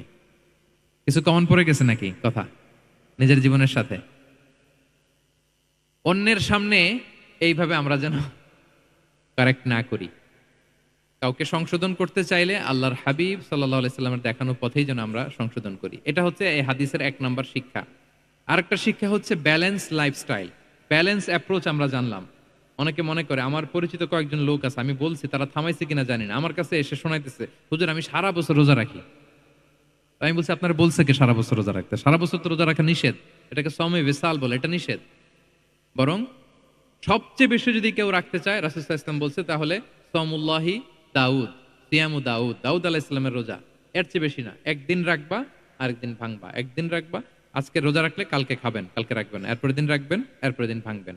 এর চেয়ে বেশি রাখা যায় না। লাগাতার রোজা রাখা নিষেধ। লাগাতার 6 মাস, 5 মাস, সারা বছর অনেকে রোজা রাখে, এটা না জানার কারণে। তাহলে এই যে ইসলামের যে ব্যালেন্স লাইফস্টাইল, এটা আমরা জানলাম। কাউকে কিভাবে শুধরে দিতে হবে, কারেক্ট করতে হবে, কারেকশনের ওয়ে, এটা আমরা জানলাম। ইসলাম যে the combination of material and spiritual life, এইটার একটা তথ্য আমরা জানলাম, যে আপনার এই দুনিয়াও লাগবে, আপনার আখিরাতও লাগবে। আপনি সব ছেড়ে দিয়ে শুধু আল্লাহর রাস্তায় চলে গেলে ওইটা ইসলাম শিখায় নাই। ইসলাম যে আমাদেরকে ফরিয়াদ শিখায়, প্রার্থনা শিখায়, রব্বানা আতিনা ফিদ দুনিয়া হাসানা ওয়া ফিল আখিরাতি হাসানা ওয়া কিনা আযাবান নার। হে আল্লাহ, আপনি দুনিয়াতেও হাসানা দেন, আখিরাতেও হাসানা দেন। আগে চাইছি কোনটা, আখিরাত না দুনিয়া? সবাই বলেন তো, রব্বানা আতিনা ফিল আখিরাতি হাসানা ওয়া ফিদ দুনিয়া হাসানা, এরকম নাকি রব্বানা ফিদ দুনিয়া হাসানা? দেখেন, দুনিয়াটা আগে, দুনিয়াটা আগে। তো ব্যালেন্স, এই ভারসাম্য রাখাটা, আমি আলোচনা শুরুই তো করেছি, ওয়াসাতিয়া মানে ভারসাম্যপূর্ণ। ইসলামের নেচারটা হচ্ছে ব্যালেন্সড অ্যাপ্রোচ। এটা আমরা এই হাদিস থেকে শিখতে পারি। আমাদের অনেকেরই এটাতে ঘাটতি আছে, অনেক জ্ঞানী, অনেক স্কলার, অনেক তার কিছু, কিন্তু তার মধ্যে ভারসাম্য এবং পরিমিতি বোধ নাই। পরিমিতি বোধ, ভারসাম্য, ব্যালেন্স লাইফস্টাইল, এটা অনেকে অ্যাডপ্ট করতে পারে না। এইখান থেকে যারা আছে, এই সবাই এগুলো পালন করবে, আমি এটার বাইরে। দেখবেন যার সাথেই কথা বলেন, তার কোনো সমস্যা, তার দোষ, তার কিভাবে সেলফ ডেভেলপমেন্ট, আত্মোন্নয়ন, আত্মশুদ্ধি, শুদ্ধাচার, এগুলো নিয়ে কথা নাই। খালি বলে এই যে কি সমস্যা রে ভাই সমাজে, জানেন সমস্যা, সমাজে সমস্যা, হুজুরদের মধ্যে সমস্যা, শুধু সমস্যা, মানে উনি সব জায়গায় সমস্যা দেখতে পায়। কিন্তু বেসিকলি আপনি যখন সমস্যা নিয়ে কথা বলবেন, সবার আগে খেয়াল করতে হবে যে ওই সমস্যায় আমি আক্রান্ত কিনা। আমরা কেন যেন অন্যকে কাঠগড়ায় দাঁড় করাতে বেশি পছন্দ করি, কিন্তু নিয়ম হচ্ছে নিজেকে বারবার কাঠগড়ায় দাঁড় করানো, যে আমি ঠিক করতেছি কিনা, আসলে আমার মধ্যে শুদ্ধাচার আছে কিনা, আমার লেনদেন ঠিক আছে কিনা, আমি আমার মধ্যে সততা আছে কিনা, do I live a decent life. এটা অনেক সময় আমরা ভুলে যাই। আমরা যা বলি সেটার জন্য আগে আমরা নিজে আমল করতে পারি। আল্লাহ তৌফিক দান করুক। আল্লাহ তাআলা বলছেন, ইয়া আইয়ুহাল্লাযীনা আমানু লিমা তাকুলুনা মা লা তাফআলুন। কেন তুমি সেটা বলো যেটা তুমি করো না? কেন সেটা বলো? তো আমরা যদি দাওয়া কাজ করতে চাই, আমি যে দাওয়াটা দিব বা নাসিহাত দিব বা বার্তাটা রাখবো, সবার আগে যেন এটা নিজের দিকে, ওই তীর যেন নিজের দিকে থাকে, যে না, এটা আগে তোমার জন্য, আগে তুমি পালন করো, পাশাপাশি এটা সবার জন্য। এটা যেন আমরা করি। আল্লাহর হাবিব সাল্লাল্লাহু আলাইহি ওয়াসাল্লামের জীবনে যদি আমরা দেখি, তাহলে দেখবো উনি যা বলতেন ওটা নিজে আগে বেশি করতেন। আল্লাহু আকবার। উনি ইবাদতের কথা বলতেন, আল্লাহর সামনে নিজেকে সঁপে দেওয়ার কথা বলতেন। হে আল্লাহ, আমি আপনার দাস, আল্লাহ আমি দাসের ঘরের দাস, দাসীর ঘরের দাস, মানে আমার পিতা আব্দুল্লাহ আপনার দাস, আমার মা আমিনা আপনার দাসী, তো আমরা সবাই আপনার গোলাম, গোলাম গোলামের ঘরের গোলাম। এর চেয়ে তুচ্ছ ছোট নগণ্য করে কি আর আল্লাহর সামনে নিজেকে পেশ করা যায় বলেন? এরপর তিনি বলতেন নাসিয়াতি বিয়াদিক, আল্লাহ আমার মাথার চুলের ঝুঁটি আপনার হাতের মুঠোয়। মাথার চুলের ঝুঁটি হাতের মুঠোয় মানে কি? আপনি ডানে টান দিলে আমি ডানে যেতে বাধ্য, আপনি বাঁয়ে টান দিলে মানে আমার আর কিছু নেই, আল্লাহ সব সঁপে দিলাম আপনার কাছে। কিভাবে নিজেকে তিনি সঁপে দিতেন? তাহাজ্জুদের সালাতে যখন রাতে দাঁড়াতেন, আম্মাজান আয়েশা রাদিয়াল্লাহু তাআলা আনহা বলেন দাঁড়িয়ে থাকতে থাকতে পা দুইটা ফুলে যেত এরকম। আল্লাহ তো বলেছেন আপনার সব গুনাহ মাফ, গুনাই তো নাই, তাও ঘোষণা সব দেহের উপর নিজে কেন দেন? ইসলাম বলতেন আফালা উহিব্বু আন আকুনা আবদান শাকুরা। হ্যাঁ আয়েশা, এটা ঠিক আল্লাহ আমাকে মর্যাদা দিয়েছেন, কিন্তু আমি কি শুকরগুজার বান্দা হতে চাইবো না? আল্লাহর নেয়ামতে যে আমি ভেসে বেড়াই, আল্লাহর নেয়ামতে যে আমি বেঁচে আছি, আল্লাহর অনুগ্রহের কারণে যে আমার এত সম্মান, সে আল্লাহর প্রতি আমি কি নিজেকে পেশ করব না? আফালা উহিব্বু আন আকুনা আবদান শাকুরা, আমি কি শুকরগুজার হব না? আমার রোলটা তো আমাকে প্লে করতে হবে, আমাকে তো উজাড় করে আমার রবের সামনে আমাকে উপস্থাপন করতে হবে। দেখেন, শুধু বলতেন না, করে দেখাতেন। রাতের সালাতে যখন কিয়ামুল লাইল করতেন, কাঁদতে কাঁদতে দাড়ি ভিজে যেত, কাঁদতে কাঁদতে হাত্তা বাল্লাল আরদা হাত্তা বাল্লা লিহিয়াতাহু হাত্তা বাল্লা হাজারাহু, কাঁদতে কাঁদতে জুব্বা ভিজে যেত। সিজদায় পড়ে যখন থাকতেন কাঁদতে কাঁদতে জমিন ভিজিয়ে ফেলতেন আল্লাহর হাবিব সাল্লাল্লাহু আলাইহি ওয়াসাল্লাম। এভাবে নিজেকে আল্লাহ তাআলার সামনে পেশ করতেন। তো আমরা যারা দাওয়া অঙ্গনে কাজ করি, এটা খুব পিচ্ছিল পথ, এটা খুবই পিচ্ছিল। আমাদের খেয়াল রাখতে হবে যে আমি যা বলি এটা আমি করি কিনা। এটা দায়ীদের জন্য চ্যালেঞ্জিং।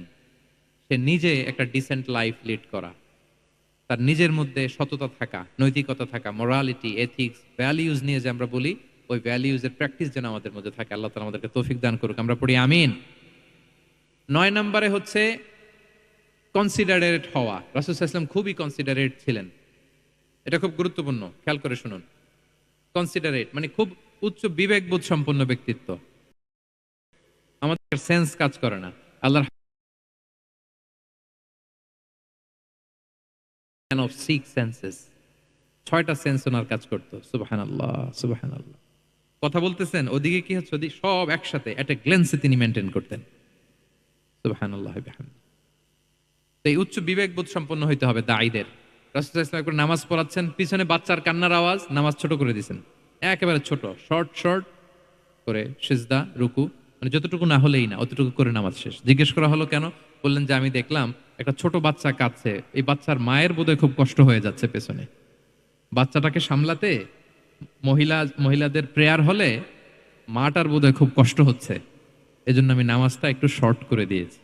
সুবহানাল্লাহ। আমরা নামাজে দাঁড়ালে দিন দুনিয়ার হুঁশ নাই, কি হচ্ছে না হচ্ছে না, আপনার সব খেয়াল রাখতে হবে। কি হচ্ছে, you are a leader, you are a দাঈ, আপনাকে এটা খেয়াল রাখতে হবে। রাসূল সাল্লাল্লাহু আলাইহি ওয়াসাল্লাম এরকম উচ্চ বিবেকবোধ সম্পন্ন লোক ছিলেন। মুআয ইবনে জাবালকে এক জায়গার মদিনার পাশেই ইমাম করে পাঠালেন, ইমাম। তো ওই এলাকার মুসল্লিরা ছিলেন শ্রমজীবী। কি জীবী? শ্রমজীবী। ওনারা উট দিয়ে পানি নিয়ে খেজুর গাছে পানি সেচ দিত, তারা খুব কষ্ট করে সারাদিন। তো উনি মাগরিবের নামাজে একদিন নামাজ শুরু করলেন, আল্লাহু আকবার বলে সূরা ফাতিহার পরে উনি সূরা বাকারা শুরু করলেন। কোন সূরা? কোরআনের সবচাইতে ছোট সূরা নাকি? হ্যাঁ, আয়াত কত? সবচাইতে বড় সূরা। তো উনি হয়তো একটা খুব মানে চিল মুডে আছেন, একটা খুব ভালো মুডে আছেন, এবাদতের একটা মুডে আছেন, ওনার আবেগ থেকে উনি হয়তো সূরা বাকারা শুরু করে দিয়েছেন, তেলাওয়াত করে করে মজা পাচ্ছেন, করতেছেন। কিন্তু পিছনে মুসল্লিরা হচ্ছে শ্রমজীবী, সারাদিন খেতে খামারে খেজুর বাগানে কাজ করে ওনারা নামাজ পড়তেছেন। একদল তো নামাজ ছেড়ে দিছে, ছেড়ে দিয়ে নিজেরা নামাজ পড়ে আল্লাহর হাবিব সাল্লাল্লাহু আলাইহি ওয়াসাল্লামের কাছে যে বিচার দিলেন যে, ইয়া রাসূলুল্লাহ, দেখেন এমন একজনকে ইমাম হিসেবে পাঠালেন, উনি মাগরিবের নামাজ শুরু করছে সূরা বাকারা দিয়ে। আমরা হচ্ছে শ্রমজীবী মানুষ, আমরা কি পারি এত সময় দাঁড়িয়ে থাকতে? রাসূল সাল্লাল্লাহু আলাইহি ওয়াসাল্লাম খুব রেগে গেলেন, খুব। মুআয ইবনে জাবাল রাদিয়াল্লাহু তাআলা ওনাকে ডেকে পাঠালেন। ডেকে কি শব্দ ইউজ করতে জানেন? উনি বললেন আফাত্তানুন আনতা ইয়া মুআয। ফাত্তান মানে ফিতনাবাজ। হে মুআয, তুমি কি সমাজে ফিতনা ছড়াচ্ছ? তোমাকে পাঠালাম সেখানকার ইউনিটি ধরে রাখতে, ইমাম হয়ে নামাজ পড়াবা, তালিম দিবা। আফাত্তান আনতা ইয়া মুআয, তুমি ফিতনা ছড়াচ্ছ? তুমি কেন সাব্বিহ ইসমা রাব্বিকাল আলা তোমার মুখস্থ নাই? ওয়াশ-শামসি ওয়া দুহাহা মুখস্থ নাই? হাদিসে দুইটা সূরার কথা, যে এই সাইজের সূরাগুলো পারো না, তুমি এগুলো দিয়ে নামাজ পড়াবা যাতে ওদের কষ্ট না হয়। ওরা তো শ্রমজীবী সাহাবী, ওদের দিকে তো তোমার খেয়াল রাখতে হবে, কনসিডারেট হতে হবে। সুবহানাল্লাহি বিহামদি।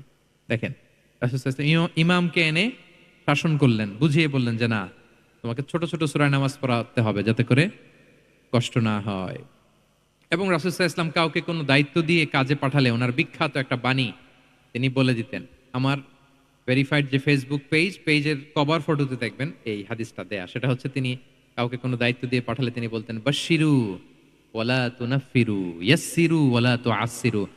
মানে তোমরা মানুষকে সুসংবাদ দিও, মানুষকে দিন থেকে ভাগিও না, দিনকে সহজ করে উপস্থাপন করো, দিনকে জটিল করে মানুষের সামনে উপস্থাপন করো না। আমরা এটা ভুল করি, এত কঠিন ভাবে উপস্থাপন করি, ভাবে যে কঠিন করে উপস্থাপন করতে পারলেই বোধহয় ওনার ক্রেডিট। এরকম একটা মানসিকতা অনেকের আছে। কোনো মুফতি যদি এমন কোনো ফতোয়া দেয় যেটা সমাজের অধিকাংশ মুসলিম চেষ্টা করেও মানতে পারতেছে না, কঠিন হয়ে যাচ্ছে, তার মানে something is missing in the ফতোয়া, something is missing in the legal opinion, and the মুফতি should revise the issue again and again. তাকে আরো মুফতিদের সাথে রিভাইজ করতে হবে, আরো কিভাবে জীবন ঘনিষ্ঠ করে মাসালাটা দেয়া যায় তাকে এটা ভাবতে হবে। কারণ আল্লাহ দিনের মধ্যে জটিলতা রাখেননি, কাঠিন্যতা রাখেননি। আমরা দিনকে কঠিনভাবে মানুষের কাছে উপস্থাপন করি, মানুষকে ভয় দেখাই, আমরা হতাশ করি, দিন থেকে ভাগাই। রাসূল সাল্লাল্লাহু আলাইহি ওয়াসাল্লাম বলেছেন খবরদার দিন থেকে ভাগিও না, সহজ করে মানুষের কাছে উপস্থাপন করো, দিনকে জটিল করে মানুষের কাছে উপস্থাপন করবে না। তো তাহলে কনসিডারেট ছিলেন রাসূল সাল্লাল্লাহু আলাইহি ওয়াসাল্লাম, খুব উচ্চ বিবেক বোধ সম্পন্ন ব্যক্তি ছিলেন। একবার মাগরিবের সালাতে অথবা এশার সালাতে হাদিসে এসেছে যে ইহদা সলাতাইল ইশা, মানে মাগরিব অথবা এশায় হাসান হুসাইন রাদিয়াল্লাহু তাআলা আনহুমাকে নিয়ে তিনি নামাজে গেলেন। নামাজের এক পর্যায়ে সেজদারত অবস্থায় ওনার নাতি হাসান রাদিয়াল্লাহু তাআলা আনহু ওনার কাঁধের উপরে চেপে বসলেন, দীর্ঘ সেজদা দিলেন। এরপর যখন নামাজ শেষ করলেন সাহাবারা বললেন ইয়া রাসূলুল্লাহ, এত লম্বা সেজদা দিতে তো কখনো দেখি নাই, নামাজে কি অসুস্থ হয়ে গেলেন নাকি, অথবা নামাজ চলা অবস্থায় কি কোরআনের আয়াত নাজিল হলো নাকি? রাসূল সাল্লাল্লাহু আলাইহি ওয়াসাল্লাম বললেন কুল্লু যালিকা লাম ইয়াকুন, একটাও না, বরং ওয়ালাকিন নাবনি ইতাহালানি, আমার নাতি আমার কাঁধে উঠছিল।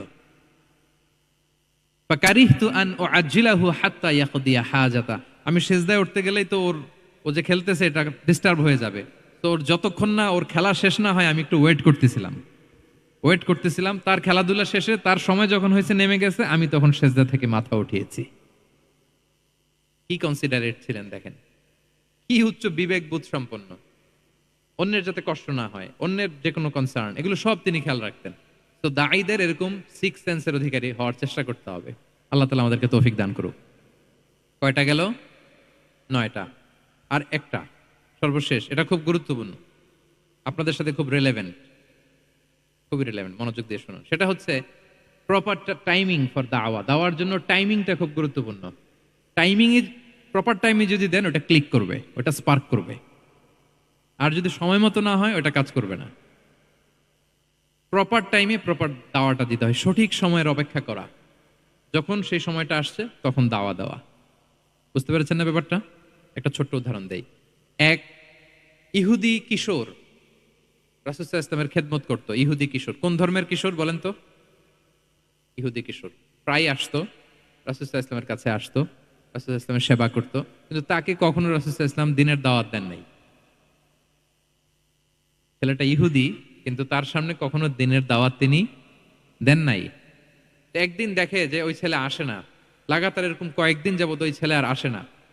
তখন রাসূল সাল্লাল্লাহু আলাইহি ওয়াসাল্লাম খোঁজ নিলেন যে কি হয়েছে। তখন রাসূল সাল্লাল্লাহু আলাইহি ওয়াসাল্লাম শুনতে পেলেন যে ছেলেটা অসুস্থ। ছেলেটা কি অসুস্থ? আল্লাহর হাবিব সাল্লাল্লাহু আলাইহি ওয়াসাল্লাম তার বাসায় গেলেন, যে দেখলেন যে বিছানায় পড়ে আছে ছেলেটা। আল্লাহর হাবিব সাল্লাল্লাহু আলাইহি ওয়াসাল্লাম গেলেন, যে দেখলেন যে ইহুদি ছেলেটা বিছানায় পড়ে কাতরাচ্ছে, পাশে ছেলেটার বাবা। রাসূল সাল্লাল্লাহু আলাইহি ওয়াসাল্লাম তার মাথায় হাত বুলিয়ে দিলেন, তার খোঁজ খবর নিলেন। এবার রাসূল সাল্লাল্লাহু আলাইহি ওয়াসাল্লাম বললেন আসলিম, মানে ইসলাম ধর্ম গ্রহণ করো। ফানাযারা ইলা ওয়াজহি আবি, ইহুদি ছেলেটা তার বাবার চেহারার দিকে তাকালো যে দেখি আব্বা কি বলে। বাবা যেহেতু দাঁড়ায় আছে, ফানাযারা ইলা ওয়াজহি আবি, বাবার চেহারার দিকে মুমূর্ষু ছেলেটা বাবার চেহারার দিকে তাকালো। তো বাবা বলল আতি আবুল কাসিম, মানে আবুল কাসিম যা বলে তাই শোনো। রাসূল সাল্লাল্লাহু আলাইহি ওয়াসাল্লামের বড় ছেলের নাম ছিল কাসিম, ফলে ওনাকে আবুল কাসিম বলে মদিনাতে ডাকা হতো। আমাদেরও তো বড় ছেলে বা বড় মেয়ের নাম ধরে ডাকে না? ধরেন যে আপনার বড় ছেলের নাম আব্দুল্লাহ, তো আপনারা বলে আব্দুল্লাহর বাবা। রাসূল সাল্লাল্লাহু আলাইহি ওয়াসাল্লামকে মদিনায় বলা হতো কাসিমের বাবা। তো ছেলেটা যখন বাবার চেহারার দিকে তাকালো, বাবা বলল, আতি আবুল কাসিম, তুমি আবুল কাসেমের অনুসরণ করো, যা বলে তাই শোনো। ছেলেটা তখন পড়তে আরম্ভ করলো, আশহাদু আল্লা ইলাহা ইল্লাল্লাহ ওয়া আশহাদু আন্না মুহাম্মাদুর রাসূলুল্লাহ, মানে মুসলিম হয়ে গেল। রাসূল সাল্লাল্লাহু আলাইহি ওয়াসাল্লাম ইহুদিদের ঘর থেকে বের হয়ে আসলেন আর বললেন, আলহামদুলিল্লাহিল্লাযী আনকাযাহু মিনান নার, বুখারীর বর্ণনা। প্রশংসা সে আল্লাহর, যে আল্লাহ এই ছেলেটিকে জাহান্নাম থেকে মুক্তি দিয়ে জান্নাতি বানিয়ে নিল। দেখেন, রাসূল সাল্লাল্লাহু আলাইহি ওয়াসাল্লাম একটা প্রপার টাইমিং এর অপেক্ষা করতেছিলেন। এতদিন রাসূল সাল্লাল্লাহু আলাইহি ওয়াসাল্লামের ঘরে যে ইহুদি কিশোর খেদমত করে, কাজ করে দিয়ে আসে, একদিনও দাওয়াত দেয় না। রাসূল সাল্লাল্লাহু আলাইহি ওয়াসাল্লাম একটা ভালো সময় খুঁজতেছিলেন। শুরুতেই যদি দাওয়াত দেয়, ওই ছেলে আশাই বন্ধ করবে, ভাববে খাইছে, আমার তো ধর্মান্তরিত করতে চায়। ঠিক কিনা বলেন? যে আমার একটা ফেইথ আছে, সে তো আমার ফেইথ কেড়ে নিতে চায়, বা তার বাবাও ভয় পাবে।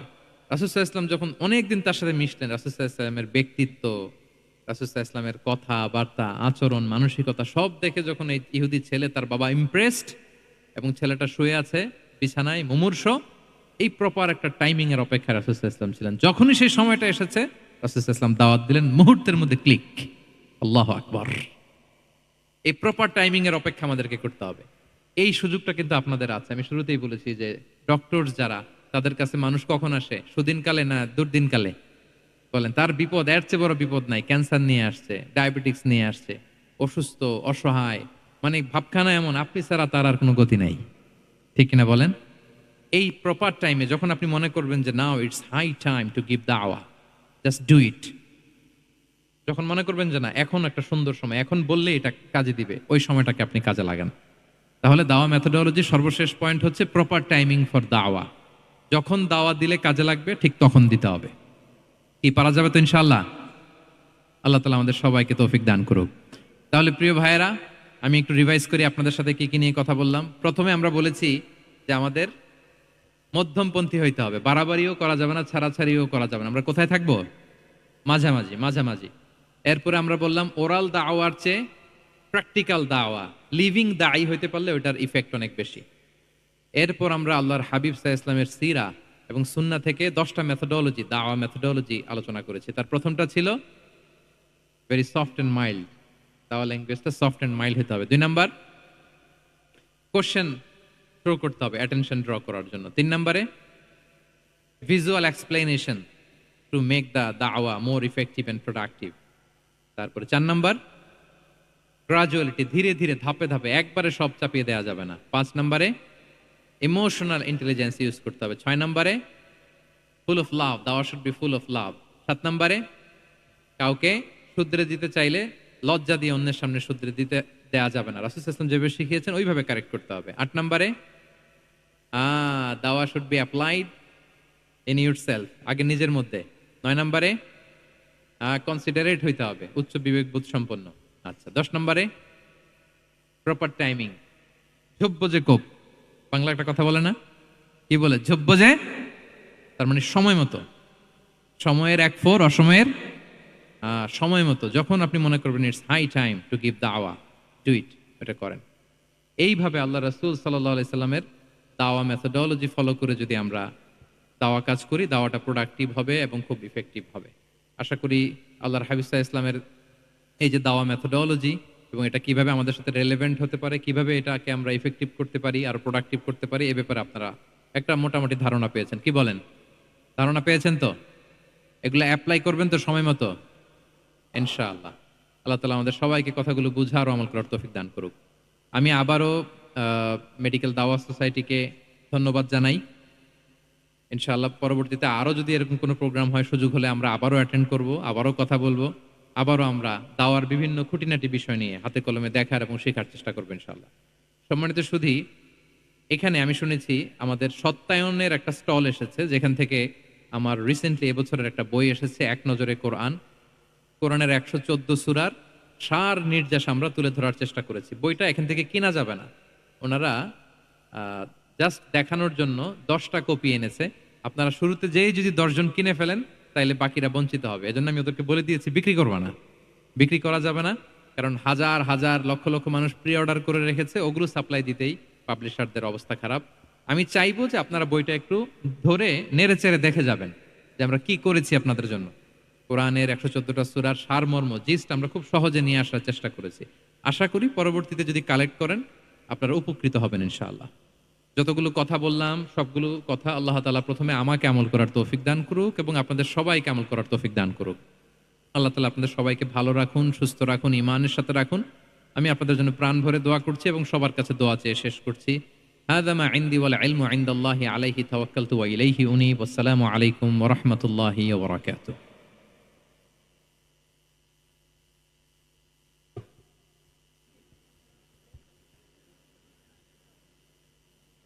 উঠবো?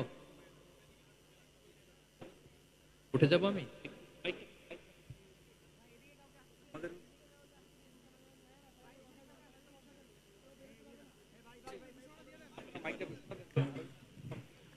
আসসালামু আলাইকুম রহমতুল্লাহ।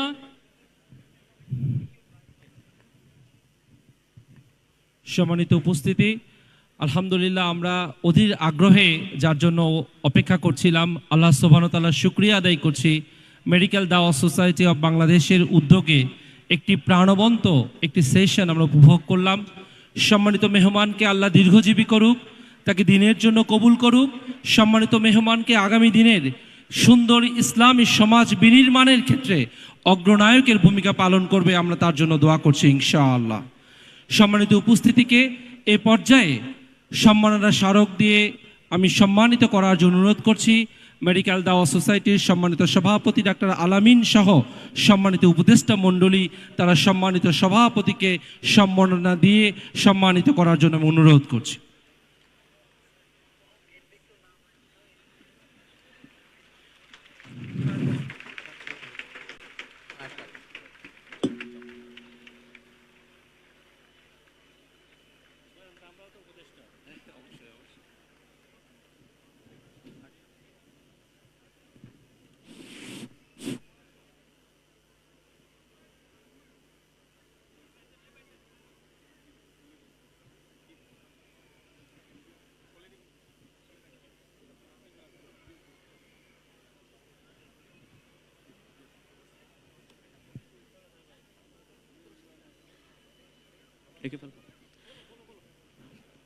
প্রিয় উপস্থিতি, আমরা গত রবিউল আউয়াল মাসে বাংলাদেশের যতটি মেডিকেল কলেজ রয়েছে প্রত্যেকটি মেডিকেল কলেজে আমরা কোরাস নাতে রাসূল সাল্লাল্লাহু আলাইহি ওয়াসাল্লামের প্রতিযোগিতার আয়োজন করেছিলাম।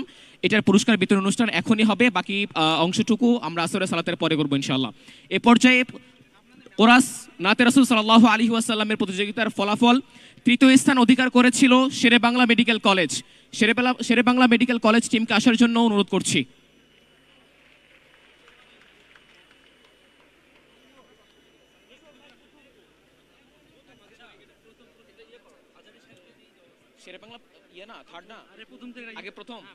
আচ্ছা, প্রথমে আসবে চট্টগ্রাম মেডিকেল কলেজ, যারা প্রথম স্থান অধিকার করেছিল চট্টগ্রাম মেডিকেল কলেজ।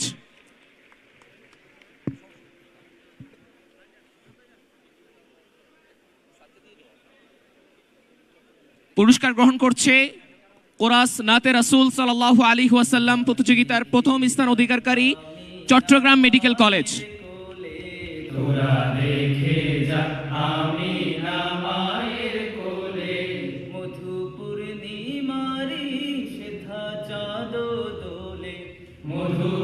এর পরবর্তীতে আসবে দ্বিতীয় স্থান অধিকার করেছে ইবনে সিনা মেডিকেল কলেজ।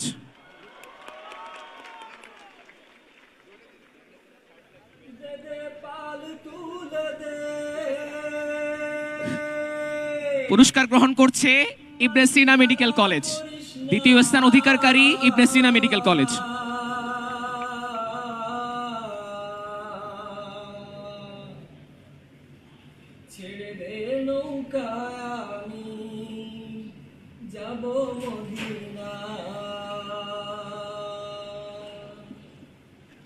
এ পর্যায়ে তৃতীয় স্থান অধিকারকারী শেরে বাংলা মেডিকেল কলেজ। পুরস্কার গ্রহণ করবে তৃতীয় স্থান অধিকারকারী শেরে বাংলা মেডিকেল কলেজ, বরিশাল। নবী কমলিওয়ালা তুমি, নবী কমলিওয়ালা, মদিনার ধুলা মাটি করেছো উজালা, জাহানি সরকার তুমি, নবী কমলিওয়ালা, মদিনার ধুলা মাটি করেছো উজালা। সম্মানিত চিকিৎসকবৃন্দ,